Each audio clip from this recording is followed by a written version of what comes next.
నమస్తే అమ్మా. Sir, Telugu Desam party ఘన విజయం సాధించడానికి లోకేష్ గారి పాత్ర ఏ విధంగా ఉందంటారు? ఈసారి 2024లో చాలా కష్టపడ్డారు లోకేష్ గారు. పప్పు అనుకున్న అతనే ఇప్పుడు నిప్పు అని నిరూపించుకున్నాడు అనే దానికి కారణాలు ఏంటి? అంటే నరం లేని నాలుక ఎన్నైనా మాట్లాడుతుంది. ఎందుకంటే రకరకాలుగా మాట్లాడుతూ ఉంటారు. సక్సెస్ వచ్చినప్పుడు మరి అన్ని నోళ్ళు మూతపడిపోతాయి. ఇవాళ అదే జరుగుతుంది.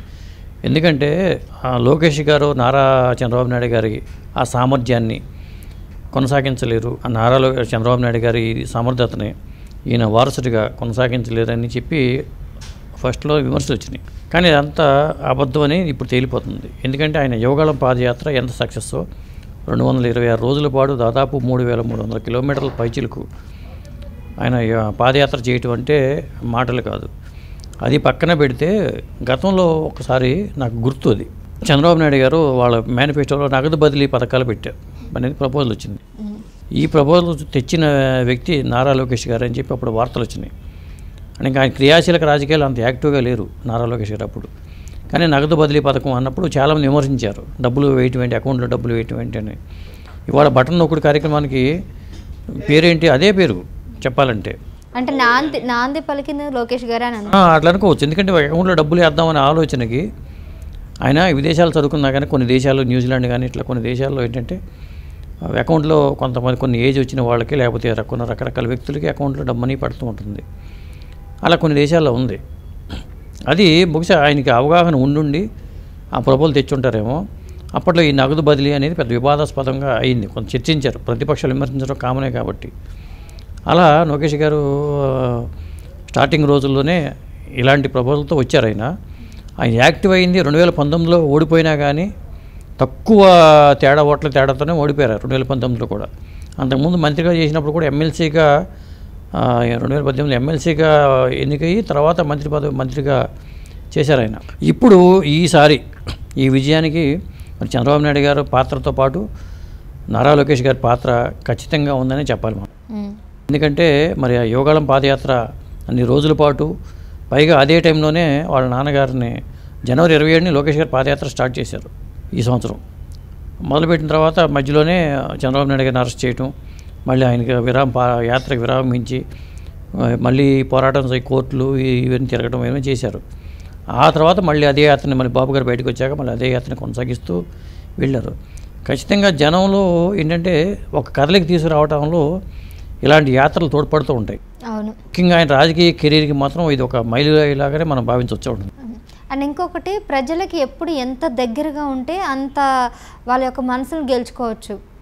ఆ యాత్రలు మీరు అన్నట్టు ఈ యువగలం ఏదైతే ఉందో ఆ యువగలం ద్వారా ప్రజలందరికీ కూడా చాలా చేరువయ్యారు. సో ఈసారి మంగళగిరిలో కూడా తను చేస్తున్నటువంటి కార్యక్రమాల వల్ల ప్రజలందరికీ కూడా మెప్పు కలిగించే విధంగా ప్రయత్నించారు. అవును, మంగళగిరిలో చాలా కార్యక్రమాలు చేశారండి.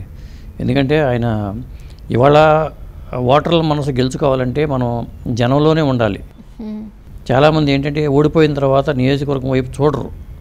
అలా కాకుండా అక్కడ మరి అన్నదానం, మరి మధ్యాహ్న భోజన పథకాలు ఎత్తేసారు. అన్న క్యాంటీన్లు ఎత్తేసింది వైఎస్ఆర్సీపీ గవర్నమెంట్. వచ్చేసిన తర్వాత కూడా ఆయన తన నియోజకవర్గంలో వీటిని కొనసాగిస్తూ ఆ కార్యక్రమాలన్నీ చేసుకుంటూ వచ్చారు.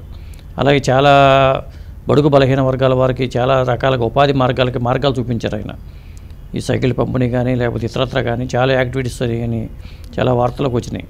అంటే తన నియోజకవర్గంతో పాటు రాష్ట్ర పార్టీ బలపడాలంటే ఒక నియోజకవర్గం చేస్తే కుదరదు కదా. ఆయన యువగళం పాదయాత్ర అనేది రాష్ట్ర ఓటర్లలో ఒక మేలుకొలుపు తీసుకొచ్చింది. అది రాష్ట్ర వ్యాప్తంగా ఓటర్లలో ఒక విధమైన చైతన్యానికి కారణమైందని చెప్పుకోవచ్చు.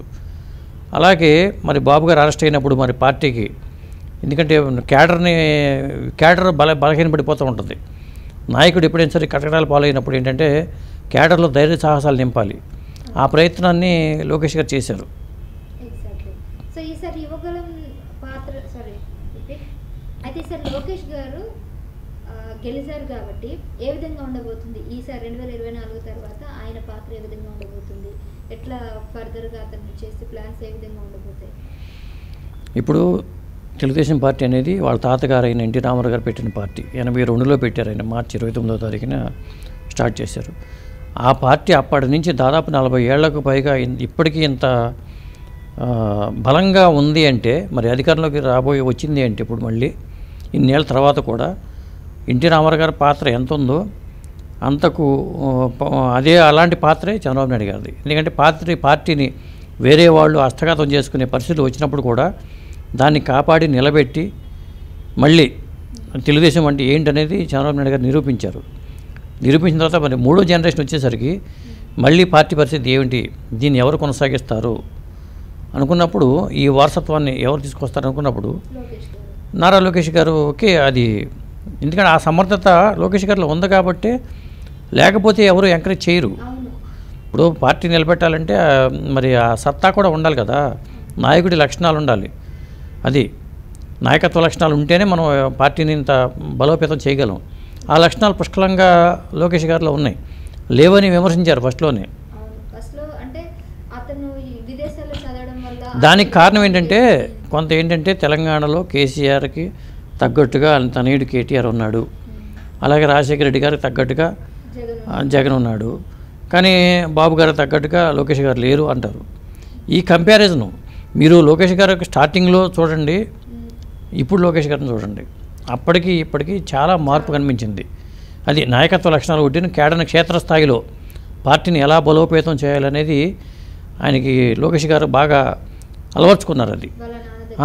అది వాళ్ళ నాన్నగారి దగ్గర నుంచి కానీ వాళ్ళ తాతగారి చేసిన కార్యక్రమాలు చూసి కానీ మనం జనంలోకి ఎలా చుచ్చుకు వెళ్ళొచ్చు అనేది తెలుసుకుని ఆ తరహాలోనే ఆయన ప్రచార కార్యక్రమం కొనసాగినాయి.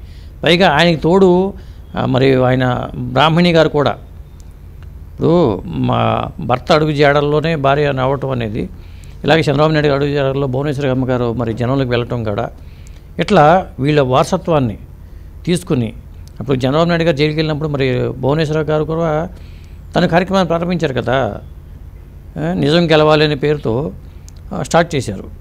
అలాగే ఎవరి వంతు పాత్రను వాళ్ళు నిర్వహిస్తూ వచ్చారు. తెలుగుదేశం పార్టీ వాళ్ళు సక్సెస్ అయ్యి ఇంత ఇదిగా ఉందంటే మరి వాళ్ళ ఎలక్షన్ జరిగినప్పటి నుంచి కూడా అధికార పార్టీలో ఒక అలజడి చెలరేగింది అంటే ఖచ్చితంగా వీటి పాత్ర అన్నిటి పాత్ర ఉంది. అది రైట్ సార్. సో మొత్తానికైతే లోకేష్ గారు గెలిచారు. అందరికీ కూడా మంగళగిరి ప్రజలకి కాకుండా ఏపీ ప్రజలందరికీ కూడా ఒక సంతోషకరమైన వార్త ఇది. Thank you sir.